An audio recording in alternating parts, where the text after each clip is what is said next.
Hi friends, welcome back to my YouTube channel. ಎಲ್ಲರೂ ಹೇಗಿದ್ದೀರಾ? I hope ಎಲ್ಲರೂ ಚೆನ್ನಾಗಿದ್ದೀರಾ ಅಂತ ಅನ್ಕೋತೀನಿ. ಬನ್ನಿ ಇವತ್ತಿನ ವ್ಲಾಗ್ನ ಶುರು ಮಾಡೋಣ. ಅದಕ್ಕೆ ಮುಂಚೆ ಯಾರಿಗೂ ನನ್ನ ಚಾನಲ್ಗೆ ಸಬ್ಸ್ಕ್ರೈಬ್ ಮಾಡ್ದಲ್ಲೇ ನೋಡ್ತಿದ್ರು, ದಯವಿಟ್ಟು ಸಬ್ಸ್ಕ್ರೈಬ್ ಮಾಡ್ಕೊಂಡು ನೋಡಿ. ಆ್ಯಂಡ್ ಈ ವಿಡಿಯೋ ಸ್ವಲ್ಪ ಆದರೂ ಇಷ್ಟ ಆದರೆ ಲೈಕ್, ಶೇರ್, ಕಾಮೆಂಟ್ ಮಾಡಿ ಅಂತ ಕೇಳ್ಕೊತೀನಿ. ಸೊ ಬನ್ನಿ ಇವತ್ತಿನ ವಿಡಿಯೋನ ಶುರು ಮಾಡೋಣ. ಸೊ ಇದು ಬಂದು ಫ್ರೈಡೇ ಮಾರ್ನಿಂಗ್. ನಿಶಾಂತ್ ಸ್ಕೂಲ್ಗೆ ಹೋಗಿಲ್ಲ, ಸೊ ಅದಕ್ಕೆ ಸ್ವಲ್ಪ ಲೇಟಾಗೆದ್ದು ಬ್ರೇಕ್ಫಾಸ್ಟ್ನ ರೆಡಿ ಮಾಡ್ತಾಯಿದ್ದೀನಿ. ಆ್ಯಂಡ್ ಬ್ರೇಕ್ಫಾಸ್ಟ್ಗೆ ಟೊಮೆಟೊ ಬಾತ್ನ ಮಾಡ್ತಾಯಿದ್ದೀನಿ. ಟೊಮೆಟೊ ಬಾತ್ ತುಂಬ ಸತಿ ಶೇರ್ ಮಾಡಿದ್ದೀನಿ, ಸೊ ಹಾಗಾಗಿ ಏನು ಶೇರ್ ಮಾಡ್ತಾಯಿಲ್ಲ. ಆ್ಯಂಡ್ ಇವತ್ತು ಫ್ರೈಡೇ ಆಗಿರೋದ್ರಿಂದ ಉಪ್ಪಿನ ದೀಪ ಬೆಳಗ್ಗೆನೇ ಹಚ್ಚಬೇಕಿತ್ತು. ಸೊ ನಾನು ಯಾಕೆ ಹಚ್ಚಿಲ್ಲ ಇವತ್ತು 5 ಗಂಟೆಗೆ, ಬೆಳಗಿನ ಜಾವ 5 ಗಂಟೆಗೆ ಯಾವಾಗಲೂ ಹಚ್ತಿದ್ದೆ ಅಲ್ವಾ. ಸೊ ಈ ವಾರ ಹಚ್ಚಿಲ್ಲ. ಸಂಜೆ ಗೋಧೂಳಿ ಲಗ್ನದಲ್ಲಿ, ಅಂದರೆ ಗೋಧೂಳಿ ಟೈಮ್ನಲ್ಲಿ ಹಚ್ಚೋಣ ಅಂತ, ಸಂಜೆ ಹಚ್ಚೋಣ ಅಂತ ಅಂದ್ಕೊಂಡೆ. ಯಾಕಂದರೆ ನಂದು ಥರ್ಸ್ಡೇ ಪೀರಿಯಡ್ ಸ್ಟಾಪ್ ಆಗಿದ್ದು. ಸೊ ಹಾಗಾಗಿ ಮನೆಯೆಲ್ಲ ಏನು ಕ್ಲೀನ್ ಮಾಡಿರಲಿಲ್ಲ. ಇನ್ನು ನಾನು ಮನೆಯೆಲ್ಲ ಫುಲ್ ಕ್ಲೀನ್ ಮಾಡಿ, ಬೆಡ್ ಸ್ಪ್ರೆಡ್ ಎಲ್ಲ ಚೇಂಜ್ ಮಾಡಿ, ಆ್ಯಂಡ್ ನಾನು ಕೂಡ ಫ್ರೆಶ್ ಅಪ್ ಆಗಿ ಎಲ್ಲ ಕ್ಲೀನ್ ಮಾಡಿ ಆನಂತರ ಪೂಜೆ ಮಾಡೋಣ ಅಂದ್ಬಿಟ್ಟು, ಶುಕ್ರವಾರ ಸಂಜೆ ಮಾಡೋಣ ಅಂದ್ಬಿಟ್ಟು ಅಂದ್ಕೊಂಡು ಬೆಳಗ್ಗೆ ಮಾಡಿಲ್ಲ ನಾನು. ಸೊ ಅದಕ್ಕೆ ಇವತ್ತು ಬೇಗ ಬ್ರೇಕ್ಫಾಸ್ಟ್ ಎಲ್ಲ ಮಾಡಿಟ್ಬಿಟ್ಟು ಮನೆಯೆಲ್ಲ ಕ್ಲೀನ್ ಮಾಡಿ ಆನಂತರ ನಾನು ಈವ್ನಿಂಗ್ ಪೂಜೆ ಮಾಡೋಣ ಅಂತ ಅಂದ್ಕೊಂಡಿದ್ದೀನಿ. ಈ ಒಂದು ಉಪ್ಪಿನ ದೀಪ ಬೆಳಗಿನ ಜಾವ 5 ಗಂಟೆಗೆ ಮತ್ತು ಸಂಜೆ 5:30 ಅಷ್ಟರಲ್ಲಿ, ಅಂದರೆ ಗೋಧೂಳಿ ಟೈಮ್ ಬರುತ್ತಲ್ವ, ಗೋಧೂಳಿ ಲಗ್ನ ಅಂತಾರಲ್ವ. ಸೊ ಆ ಟೈಮ್ನಲ್ಲಿ ಹಚ್ಚೋದ್ರಿಂದ ತುಂಬ ಒಳ್ಳೆಯದು. ಈ 2 ಟೈಮು ತುಂಬ ಒಳ್ಳೆಯದು. ಹಾಗಾಗಿ ನಾನು ಸಂಜೆನೇ ಹಚ್ಚೋಣ ಅಂತ ಅಂದ್ಕೊಂಡೆ. ಆದರೆ ಸ್ಟಾಪ್ ಮಾಡಿಬಿಟ್ರೆ ಮತ್ತೆ ಒಂದು ವಾರ ಗ್ಯಾಪ್ ಆಗಿಬಿಡುತ್ತೆ. ಹಾಗಾಗಿ ನಾನು ಸ್ಟಾಪ್ ಮಾಡೋಕ್ಕೆ ಹೋಗಲಿಲ್ಲ. ಸಂಜೆ ಹಚ್ಚೋಣ ಅಂದ್ಬಿಟ್ಟು ಮನೆಯೆಲ್ಲ ಕ್ಲೀನ್ ಮಾಡಿಕೊಂಡೆ. ಸೊ ಇವಾಗ ಟೊಮೆಟೊ ಬಾತ್ ತುಂಬ ಸತಿ ಶೇರ್ ಮಾಡಿದ್ದೀನಿ, ನೋಡ್ಕೊಂಡಿರ್ತೀರ ಅಂತ ಅನ್ಕೋತೀನಿ. ನಾನು ಆ್ಯಕ್ಚುಲಿ ಟೊಮೆಟೊ ಬಾತ್ ಯಾವಾಗಲೂ ಹಸಿ ಬಟಾಣಿ ಹಾಕ್ಬಿಟ್ಟು ಮಾಡ್ತಿದ್ದೆ. ಬಟ್ ಈ ಸರಿ ಸ್ವಲ್ಪ ಬಟಾಣಿ ಮತ್ತು ಇದ್ಕಿದವರೆಕಾಳನ್ನೂ ಸಹ ಸ್ವಲ್ಪ ಹಾಕಿದ್ದೆ, ಚೆನ್ನಾಗಿತ್ತು. ಇದ್ಕಿದವರೆಕಾಳು ಇರೋದ್ರಿಂದ ಏನೇ ಮಾಡಿದ್ರು ಎಲ್ಲದಕ್ಕೂ ಸ್ವಲ್ಪ ಹಾಕ್ತೀನಿ, ಟೇಸ್ಟ್ ಚೆನ್ನಾಗಿರುತ್ತೆ. ಸೊ ಹಾಗಾಗಿ ಆನಂತರ ಸ್ವಲ್ಪ ಕೊತ್ತಂಬರಿ, ಪುದೀನ ಎಲ್ಲ ಸ್ವಲ್ಪ ಜಾಸ್ತಿ ಹಾಕ್ತೀನಿ. ಪುದೀನ ಸೊಪ್ಪು ಇರಲಿಲ್ಲ, ಅದಕ್ಕೆ ಸ್ವಲ್ಪ ಕೊತ್ತಂಬರಿ ಸೊಪ್ಪನ್ನೇ ಸ್ವಲ್ಪ ಜಾಸ್ತಿ ಹಾಕಿದೆ. ಈ ರೀತಿ ಗ್ರೇವಿ ಎಲ್ಲ ಚೆನ್ನಾಗಿ ಎಣ್ಣೆ ಬಿಟ್ಟ ಮೇಲೆ ನಾನು ಅಕ್ಕಿನ ಮೊದಲೇ ನೆನೆಸಿಟ್ಟಿರ್ತೀನಿ, ಸೊ ಅದನ್ನು ಸೇರಿಸ್ತೀನಿ. ತುಂಬ ಚೆನ್ನಾಗಾಗಿತ್ತು ಟೊಮೆಟೊ ಬಾತ್. ನನಗೆ ಈ ಟೊಮೆಟೊ ಬಾತ್ ಆಗಲಿ, ಟೊಮೆಟೊ ರಸಮ್ ಆಗಲಿ ಮಾಡಬೇಕು ಅಂದರೆ ಟೊಮೆಟೊ ಸ್ವಲ್ಪ ಹಣ್ಣಾಗಿರಬೇಕು, ರೆಡ್ ಆಗಿರುತ್ತಲ್ವ ಟೊಮೆಟೊ, ಆ ಥರ ಇದ್ದರೆ ಮಾತ್ರ ನಾನು ಟೊಮೆಟೊ ಬಾತ್ ಅಥವಾ ಟೊಮೆಟೊ ರಸಮ್ ಏನಾದರೂ ಮಾಡೋದು. ಸೊ ಚೆನ್ನಾಗಿತ್ತು, ಹಣ್ಣಾಗಿರೋ ಟೊಮೆಟೊ ಇತ್ತು, ಹಾಗಾಗಿ ಟೊಮೆಟೊ ಬಾತ್ನ ಮಾಡಿದೆ. ಸೊ ಕ್ವಿಕ್ಕಾಗಿ ಇದು ಬೇಗ ಆಗುತ್ತೆ ಅಂದ್ಬಿಟ್ಟು ಇದನ್ನೇ ಮಾಡಿಟ್ಬಿಟ್ಟು ಮನೆಯೆಲ್ಲ ಕ್ಲೀನ್ ಮಾಡಿ ಆನಂತರ ಸಂಜೆ ಅಷ್ಟರಲ್ಲಿ ಪೂಜೆಗೆ ರೆಡಿ ಮಾಡ್ಕೋಬೇಕಲ್ವ. ಹಾಗಾಗಿ ಸೊ ಬೆಳಗ್ಗೆ ಶುಕ್ರವಾರದ ಟೈಮ್ನಲ್ಲಿ ನನಗೆ ಬೆಳಗ್ಗೆ ಪೂಜೆ ಮಾಡಿದ್ರೇ ಒಂಥರ ನೆಮ್ಮದಿ. ಸೊ ಏನು ಮಾಡೋದು, ಒಂದೊಂದು ಸತಿ ಹೀಗಾಗುತ್ತೆ, ಏನು ಮಾಡೋಕ್ಕಾಗಲ್ಲ ಅಲ್ವಾ. ಸೊ ಹಾಗಾಗಿ ಒಂದು ರೀತಿ ನಿಧಾನಕ್ಕೆ ಸಮಾಧಾನವಾಗಿ ಕೂತ್ಕೊಂಡು ಸಂಜೆ ಟೈಮು ಮಾಡ್ಬೋದು. ಸೊ ಹಾಗಾಗಿ ಸರಿ ಸಂಜೆನೇ ಮಾಡೋಣ ಅಂತ ಪ್ಲ್ಯಾನ್ ಮಾಡಿಕೊಂಡೆ. ಇವಾಗ ಟೊಮೆಟೊ ಬಾತ್ ಕೂಡ ರೆಡಿಯಾಗಿದೆ, ಟಿಂಟುಗೆ ಹಾಕ್ಕೊಡ್ತಾಯಿದ್ದೀನಿ. ಟಿಂಟು ನನ್ನ ಹತ್ರ ತಿನ್ನಲ್ಲ, ಅಂದರೆ ನಾನು ತಿನ್ನಿಸಿದ್ರೆ ಅಷ್ಟು ತಿನ್ನಲ್ಲ ಅವನು, ಅವ್ರ ಅಣ್ಣ ತಿನ್ನಿಸ್ಬೇಕು ಅವನಿಗೆ. ಅದಕ್ಕೆ ನಾನು ಆಗಿದ ತಕ್ಷಣ ಒಂದು ಪ್ಲೇಟಲ್ಲಿ ಹಾಕ್ಬಿಟ್ಟು ಸ್ಪೂನ್ ಕೊಟ್ಬಿಡ್ತೀನಿ, ಅವ್ರ ಅಣ್ಣ ತಿನ್ನಿಸ್ತಾನೆ.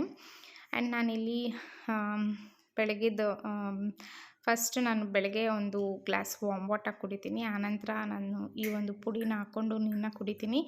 ಆಲ್ಮೋಸ್ಟ್ 9:15 ಆಗೋಗಿತ್ತು, ಲೇಟಾಗಿ ಎದ್ವಲ್ಲ. ಸೊ ಹಾಗಾಗಿ ಇವಾಗ ಕುಡಿತಾಯಿದ್ದೀನಿ. ಕುಡಿದ್ಬಿಟ್ಟು ಸ್ವಲ್ಪ ಹೊತ್ತು ಗ್ಯಾಪ್ ಕೊಟ್ಟು ಆಮೇಲೆ ಬ್ರೇಕ್ಫಾಸ್ಟ್ ಮಾಡ್ತೀನಿ. ಫಸ್ಟ್ ನಾನು ಖಾಲಿ ಹೊಟ್ಟೆಲಿ ಈ ಒಂದು ಡ್ರಿಂಕ್ ತೊಗೊಂಡೆ, ಆಮೇಲೆ ನಾನು ಬ್ರೇಕ್ಫಾಸ್ಟ್ ಮಾಡೋದು. ಆ್ಯಂಡ್ ಇವಾಗ ಸಂಜೆಯಿಂದ ಮತ್ತೆ ವ್ಲಾಗ್ನ ಶುರು ಮಾಡ್ತಾಯಿದ್ದೀನಿ. ಮನೆಯೆಲ್ಲ ಕ್ಲೀನ್ ಮಾಡಿ ಇಲ್ಲಿ ನಾನು ಟಿಂಟು ಪೂಜೆ ಮಾಡ್ತಾಯಿದ್ವಿ. ಅಂದರೆ ನಾನು ಪೂಜೆ ಮಾಡ್ತಾಯಿದ್ರೆ ಅವನು ಬಂದುಬಿಡ್ತಾನೆ ಕ್ಯಾಮ್ರಾ ಹತ್ರ ಪೂಜೆ ಮಾಡೋಕ್ಕೆ. ಅವನಿಗೆ ಪೂಜೆ ಅಂದರೆ ತುಂಬ ಇಷ್ಟ, ದೇವ್ರಿಗೆ ಕೈ ಮುಗಿಯೋದು ಇದೆಲ್ಲ ಮಾಡ್ತಾ ಇರ್ತಾನೆ. ಇವಾಗ ಕ್ಯಾಮ್ರಾ ಇಟ್ಟಿದ್ದೀನಲ್ವ, ಅಲ್ಲಿ ಬಂದು ಹಾಯ್ ಹೇಳ್ತಾ ಇದ್ದಾನೆ.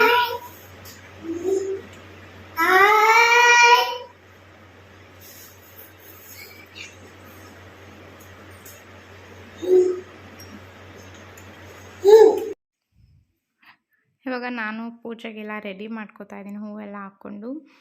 ಅವನು ಕ್ಯಾಮ್ರಾ ಮುಂದೆ ಹೋಗಿ ಡ್ಯಾನ್ಸ್ ಆಡೋದು, ಮಾತಾಡೋದು, ಹಾಯ್ ಮಾಡೋದು ಇದೆಲ್ಲ ಮಾಡ್ತಾ ಇದ್ದಾನೆ. ಆ್ಯಂಡ್ ಹಸ್ಬೆಂಡ್ ಕೂಡ ಮನೆಯಲ್ಲೇ ಇದ್ದರು. ಅವರು ಮಲ್ಕೊಂಡಿದ್ರು. ಅವ್ರಿಗೆ ಸ್ವಲ್ಪ ಹುಷಾರಿಲ್ಲ, ಮೈಕೈ ಎಲ್ಲ ನೋವು ಅಂತ ಮಲ್ಕೊಂಡಿದ್ರು. ಅದು ಬೇರೆ ಅಂಗಡಿಯಲ್ಲಿ ಕೆಲಸ ಇರುವಾಗ ಹುಡುಗರೇ ಇರೋದಿಲ್ಲ, ಹುಡುಗರು ಇರುವಾಗ ಕೆಲಸ ಇರಲ್ಲ. ಸೊ ಒಂದು ವೀಕಿಂದ ಪಾಪ ಅವರು ಹುಡುಗರು ಇಲ್ಲದೆ ಅವರೇ ಸ್ವಲ್ಪ ಕೆಲಸ ಮಾಡಿದ್ರಿಂದ ಸ್ವಲ್ಪ ಕೈ ಕಾಲೆಲ್ಲ ನೋವು, ಮೈಕೈ ನೋವು ಅಂದ್ಬಿಟ್ಟು ಮಲ್ಕೊಂಡಿದ್ರು. ಹೂವೆಲ್ಲ ತಂದು ಕೊಟ್ಬಿಟ್ಟು ಮಲ್ಕೊಂಡಿದ್ರು. ಸೊ ಅದಕ್ಕೆ ಸರಿ ಅಂತ ನಾನು ಪೂಜೆನ ಮಾಡ್ತಾಯಿದ್ದೀನಿ. ಆ್ಯಂಡ್ ನಿಧಾನಕ್ಕೆ ಸಂಜೆ ಟೈಮ್ ಆರಾಮಾಗಿ ಪೂಜೆ ಮಾಡ್ಬೋದು. ಬೇಗ ಬೇಗ ಟೈಮ್ ಆಗುತ್ತೆ ಅನ್ನೋದೇನಿರಲ್ಲ, ಆರಾಮಾಗಿ ನಿಧಾನಕ್ಕೆ ಪೂಜೆ ಮಾಡ್ಬೋದು. ಬಟ್ ಆದರೆ ನನಗೆ ಬೆಳಗಿನ ಜಾವ 5 ಗಂಟೆಗೆ ಮಾಡಿದ್ರೇ ಒಂದು ರೀತಿ ಉಪ್ಪಿನ ದೀಪ ಬೆಳಗಿನ ಟೈಮ್ ಹಚ್ಚಿದ್ರೇ ನನಗೆ ಒಂದು ರೀತಿ ಸಮಾಧಾನ. ಬಟ್ ಆದರೂ ಈವ್ನಿಂಗ್ ಹಚ್ಚಿದ್ದು ಒಂದು ರೀತಿ ಖುಷಿಯಾಗಿ ನಿಧಾನಕ್ಕೆ ಮಾಡಿದೆ. ಸೊ ಹಾಗಾಗಿ ಆದರೆ ಬೆಳಗಿನ ಟೈಮ್ ಹಚ್ಚಿದ್ರೇ ನನಗೆ ಒಂಥರ ಸಮಾಧಾನ. ನೆಕ್ಸ್ಟ್ ವೀಕಿಂದ ಬೆಳಗ್ಗೆ ಟೈಮೇ ಹಚ್ತೀನಿ. ಓಕೆ, ಇವಾಗ ಪೂಜೆ ಎಲ್ಲ ಆಯಿತು ನೋಡ್ಬೋದು. ಉಪ್ಪಿನ ದೀಪ ಎಲ್ಲ ಹಚ್ಚಿದ್ದೀನಿ. ಆ್ಯಂಡ್ ಇದನ್ನು ಯಾವಾಗ ನೀವು ತೆಗಿತೀರಾ ಅಂತ ಒಂದಿಬ್ಬರು ಲಾಸ್ಟ್ ಮಿನಿ ವ್ಲಾಗ್ನಲ್ಲಿ ಕೇಳಿದ್ರಿ. ನಾನು ಬಂದು ಅದನ್ನು ಸ್ಯಾಟರ್ಡೆ ಮಾರ್ನಿಂಗ್ ತೆಗಿತೀನಿ, ಅಥವಾ ಸ್ಯಾಟರ್ಡೆ ಮಾರ್ನಿಂಗ್ ಮಾಡೋಕ್ಕಾಗಲಿಲ್ಲ ಪೂಜೆ ಅಂದರೆ ಸ್ಯಾಟರ್ಡೆ ಈವ್ನಿಂಗ್ ಆದರೂ ತೆಗಿತೀನಿ. ಹಾಗಾಗಿ ಪೂಜೆ ಮಾಡಿಬಿಟ್ಟು ನಾವು ಅದನ್ನು ತೆಗಿಬೇಕಾಗುತ್ತೆ. ಸೊ ಹಾಗಾಗಿ ನಾನು ಸ್ಯಾಟರ್ಡೆ ತೆಗೆದ್ಬಿಡ್ತೀನಿ, ಬೆಳಗ್ಗೆ ಇಲ್ಲ ಸಂಜೆ ತೆಗೆದ್ಬಿಡ್ತೀನಿ. ಆ್ಯಂಡ್ ಇವಾಗ ಡಿನ್ನರ್ಗೆ ಬಂದು ಹಸ್ಬೆಂಡ್ ಬಂದು ಇದಿತ್ತು ಎಲೆಕೋಸು, ಅದು ಪಲ್ಯ ಮಾಡಿ ರಸಮ್ ಮಾಡು ಅಂತ ಹೇಳಿದ್ರು. ನನಗೆ ಸ್ವಲ್ಪ ಟಯರ್ಡ್ ಇದೆ. ಸೊ ಮೈಯೆಲ್ಲ ಒಂದು ರೀತಿ ಟಯರ್ಡ್ನೆಸ್ ಇತ್ತು. ಲಾಸ್ಟ್ ವ್ಲಾಗ್ನಲ್ಲೂ ಹೇಳಿದ್ದೆ ನಾನು. ಸೊ ಹಾಗಾಗಿ ಏನಾದರೂ ಸಿಂಪಲಾಗಿ ಮಾಡ್ತೀನಿ ಅಂದರೆ ಅದಕ್ಕೆ ರಸಮ್ ಮಾಡು ಅಂದರು. ಅದ್ರ ಜೊತೆಗೆ ಇಲ್ಲಿ ಎಲೆಕೋಸು ಇತ್ತಲ್ವ ಅದ್ರದ್ದು ಪಲ್ಯನೂ ಮಾಡು ಅಂತ ಹೇಳಿದ್ರು. ಹಾಗಾಗಿ ಸಿಂಪಲಾಗಿ ಒಂದು ಪಲ್ಯ ಮತ್ತು ಬೇಳೆ ರಸಮ್ ಮಾಡಿದ್ದೆ. ಬೇಳೆ ರಸಮ್ ನಾನು ಮಾಡೋದು ನನಗೆ ತುಂಬ ಇಷ್ಟ ಆಗುತ್ತೆ, ಚೆನ್ನಾಗಿರುತ್ತೆ ಹುಳಿಯಾಗಿ. ಬೇಕು ರೆಸಿಪಿ ಅಂದರೆ ನೆಕ್ಸ್ಟ್ ಟೈಮ್ ಕೇಳಿ ಶೇರ್ ಮಾಡ್ತೀನಿ. ಬಟ್ ಇವಾಗ ಕ್ವಿಕ್ಕಾಗಿ ಮಾಡ್ತಾಯಿದ್ದೀನಿ, ಯಾಕಂದರೆ ಪೂಜೆ ಎಲ್ಲ ಮುಗಿಯೋಷ್ಟರಲ್ಲಿ ಸ್ವಲ್ಪ ಲೇಟ್ ಆಗೋಯಿತು. 10 to 8:30 ಅಷ್ಟರಲ್ಲಿ ಅವನು ಊಟ ಕೇಳ್ತಾ ಇರ್ತಾನೆ, ಹೊಟ್ಟೆ ಹಶ್ವಾಗುತ್ತೆ ಅವನಿಗೆ. ಈವ್ನಿಂಗ್ ಟೈಮ್ ಸ್ನ್ಯಾಕ್ಸ್ ಹಾಲೆಲ್ಲ ಕೊಡ್ತೀನಿ. ಬಟ್ ಆದ್ರೂ ಅವನು 8:30 ಅಷ್ಟರಲ್ಲಿ ಊಟ ಕೇಳ್ಕೊಂಡು ಬರ್ತಾ ಇರ್ತಾನೆ ಕಿಚನ್ಗೆ. ಸೊ ಅದಕ್ಕೆ ನಾನು ಕ್ವಿಕ್ಕಾಗಿ ಮಾಡ್ತಾಯಿದ್ದೀನಿ. ರಸಮ್ ರೆಸಿಪಿ ಬೇಕು ಅಂದರೆ ನೆಕ್ಸ್ಟ್ ವ್ಲಾಗ್ನಲ್ಲಿ ನೆಕ್ಸ್ಟ್ ಕಮೆಂಟ್ ಸೆಕ್ಷನಲ್ಲಿ ಹೇಳಿ, ನಾನು ನೆಕ್ಸ್ಟ್ ಯಾವಾಗಲಾದರೂ ಶೇರ್ ಮಾಡ್ತೀನಿ ಅಪ್ಕಮಿಂಗ್ ವ್ಲಾಗ್ಸಲ್ಲಿ. ಇವಾಗ ಕ್ವಿಕ್ಕಾಗಿ ಮಾಡ್ಕೋತಾ ಇದ್ದೀನಿ. ಕ್ವಿಕ್ಕಾಗಿ ಹೇಳ್ಬಿಡ್ತೀನಿ. ಮೊದಲಿಗೆ ನಾನು ತೊಗರಿ ಬೇಳೆ ಜೊತೆಗೆ 2 ಟೊಮೆಟೊನ ಹಾಕ್ಕೊಂಡು ಬೇಯಿಸ್ಕೊತೀನಿ ನುಣ್ಣಗೆ. ಬೇಯಿಸ್ಬಿಟ್ಟು ಆದಮೇಲೆ ಅದನ್ನು ನಾನು ನೀಟಾಗಿ ಸ್ಮ್ಯಾಶ್ ಕೂಡ ಮಾಡಿ ಇಟ್ಕೋತೀನಿ. ಅಂದರೆ ಬೇಳೆ ರಸಮ್ಗೆ ಕೆಲವ್ರು ಏನು ಮಾಡ್ತಾರೆ ಅಂದರೆ ಬೇಳೆನ ಬೇಯಿಸ್ಕೊಂಡು ಅದನ್ನು ರುಬ್ಕೊಂಡು ಮಾಡ್ತಾರೆ. ಇನ್ನು ಕೆಲವರು ಬರೀ ಬೇಳೆನ ಸಪ್ರೇಟಾಗಿ ತಗೊಂಡು ಅದ್ರ ನೀರಲ್ಲೂ ಮಾಡ್ತಾರೆ. ನಾನಿಲ್ಲಿ ನುಣ್ಣಗೆ ಬೇಯಿಸ್ಕೊಂಡು ಅದನ್ನು ಸ್ಮ್ಯಾಶ್ ಮಾಡ್ಕೊಳ್ತೀನಿ. ಆ್ಯಂಡ್ ಇಲ್ಲಿ ಪ್ಯಾನ್ಗೆ ಎಣ್ಣೆ ಹಾಕ್ಬಿಟ್ಟು ಸಾಸಿವೆ, ಕರಿಬೇವು, ಹಿಂಗು, ನಂತರ ಒಣಮೆಣ್ಸಿನ್ಕಾಯಿ ಹಾಕ್ಕೊಂಡು ಫ್ರೈ ಮಾಡ್ಕೋತೀನಿ. ಆನಂತರ 1 ಟೊಮೆಟೊನ ದಪ್ಪ ದಪ್ಪಾಗಿ ಕ್ಯೂಬ್ಸ್ ಥರ ಕಟ್ ಮಾಡಿ ಹಾಕ್ಕೋತೀನಿ. ಸೊ ದಟ್ ನಮಗೆ ತಿನ್ನುವಾಗ ಟೊಮೆಟೊ ಸಿಗ್ತಾಯಿದ್ರೆ ಒಂದು ರೀತಿ ಚೆನ್ನಾಗಿರುತ್ತೆ. ಇದು ಒಂದು ರೀತಿ ಮದುವೆ ಮನೆಯಲ್ಲೆಲ್ಲ ಮಾಡ್ತಾರಲ್ವ ರಸಮ್, ಆ ಥರ ಇರುತ್ತೆ. ಸೊ ಹಾಗಾಗಿ 1 ಟೊಮೆಟೊನ ಆ ರೀತಿ ರಫಾಗಿ ಚಾಪ್ ಮಾಡಿ ಹಾಕ್ಕೋತೀನಿ. ಅದೆಲ್ಲ ಫ್ರೈ ಆದಮೇಲೆ ಅದ್ರ ಒಗ್ಗರಣೆಲೆ ನಾನು 1 ಟೇಬಲ್ ಸ್ಪೂನ್ ಪೆಪ್ಪರ್ ಪುಡಿ, ಜೀರಿಗೆ ಪುಡಿ ಎರಡನ್ನೂ ಮನೆಯಲ್ಲೇ ಮಾಡಿ ಇಟ್ಕೊಂಡಿರ್ತೀನಿ ನಾನು.